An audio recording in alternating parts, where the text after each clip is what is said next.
The legislation isn't expected to be taken up in the Republican-controlled Senate. President Trump promised to veto the bill if it reaches his desk. Now, rallies have been happening across the country in support of the post office.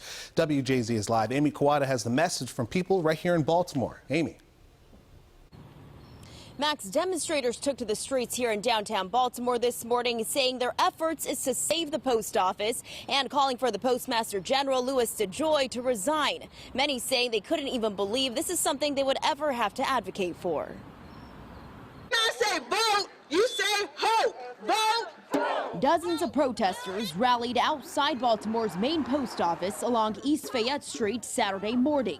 They say their effort is to save the post office as they criticize the new Postmaster General. Tell me what democracy looks like. Who would have thought that, 2 months before our election, we'd be protesting to save our mail right now. We can't let them steal this election. It's too important. Demonstrators say this rally is in response to Postmaster General Louis DeJoy's decision to issue a series of directives leading to the delay of mail ahead of the November election. What's happening right now with voter depression is an assault on our democracy, and we've got to stand up and do something about that. City Council President Brandon Scott among the crowd speaking out. And we know the safest way for people to exercise the most basic of American right is voting.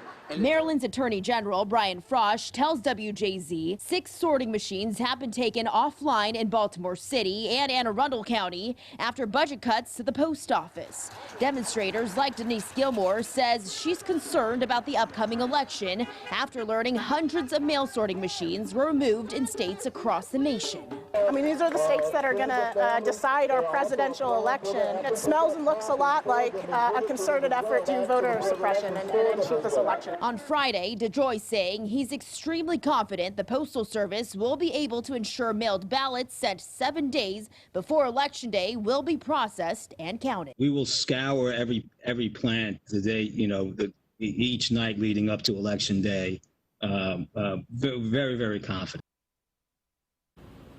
And despite the pandemic and the recent changes in the Postal Service, demonstrators say they won't let it get in the way of voting. Reporting live from the main post office in downtown Baltimore, I'm Amy Kawada for WJZ.